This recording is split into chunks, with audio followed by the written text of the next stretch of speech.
আমি আজ দেশবাসীর কাছে ঘোষণা করছি যে আগামী জাতীয় নির্বাচন 2026 সালের এপ্রিলের প্রথমার্ধের যে কোনো একটি দিনে অনুষ্ঠিত হবে। দিন যতই গড়াচ্ছে নির্বাচন নিয়ে দেশের রাজনৈতিক দলগুলোর মধ্যে নানা প্রতিক্রিয়া দেখা যাচ্ছে। বিএনপি সহ বিভিন্ন রাজনৈতিক দল নির্বাচনের রোডম্যাপ ঘোষণার কথা বলে আসছে। তবে সম্প্রতি এপ্রিলের প্রথমার্ধে নির্বাচনের সম্ভাব্য সময় জানিয়েছেন প্রধান উপদেষ্টা।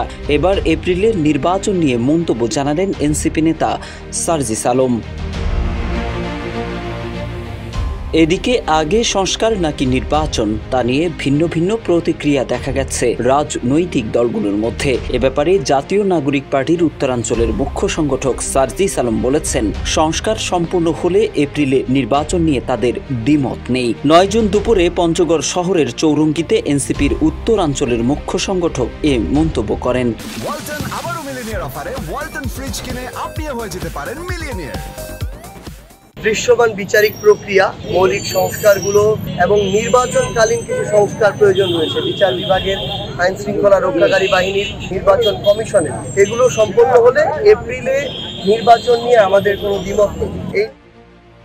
সার্জিস আলম বলেন, যদি দৃশ্যমান বিচারিক প্রক্রিয়া তারা দেখতে পান, মৌলিক সংস্কারগুলো তাদের সামনে দৃশ্যমান হয় এবং নির্বাচনকালীন কিছু সংস্কার প্রয়োজন রয়েছে বিচার বিভাগের, আইন শৃঙ্খলা রক্ষাকারী বাহিনীর, নির্বাচন কমিশনের, এগুলো সম্পূর্ণ হলে এপ্রিলে নির্বাচন নিয়ে তাদের কোনো দ্বিমত নেই। কিন্তু তার পূর্বে নির্বাচনকালীন এই সংস্কারগুলো নিশ্চিত করতে হবে।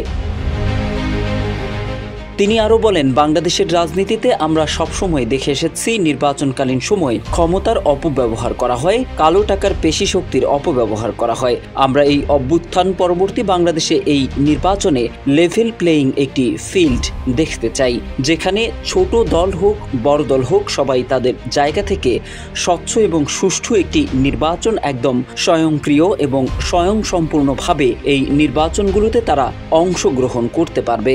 আমরা সবসময় দেখে এসেছি যে নির্বাচনকালীন সময় ক্ষমতার অপব্যবহার করা হয়, কালো টাকার পেশি শক্তির অপব্যবহার করা হয়। আমরা এই অভ্যুত্থান পরবর্তী বাংলাদেশের এই নির্বাচনে আমরা লেভেল প্লেয়িং একটি ফিল্ড দেখতে চাই।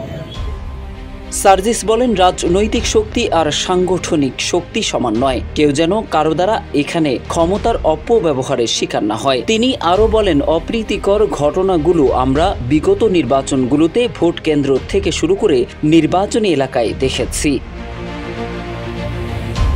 এনসিপির এই নেতা বলেন, ভোট কেন্দ্র দখল করা, ব্যালট চুরি করা এই টাইপের ঘটনাগুলো যেন আমরা আগামীর বাংলাদেশে কোনো নির্বাচনে না দেখি। সেই ক্ষেত্রে এই অন্তর্বর্তী সরকারকে ততটুকু পেশাদারিত্বের পরিচয় দিতে হবে আইন শৃঙ্খলা রক্ষাকারী বাহিনীর মাধ্যমে, নির্বাচন কমিশনের মাধ্যমে এবং বিচার বিভাগের মাধ্যমে।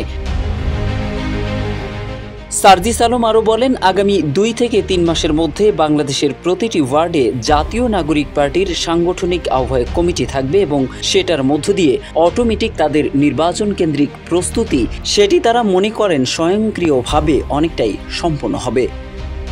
মোহাম্মদ সাইফুল ইসলাম, ইত্তেফাক।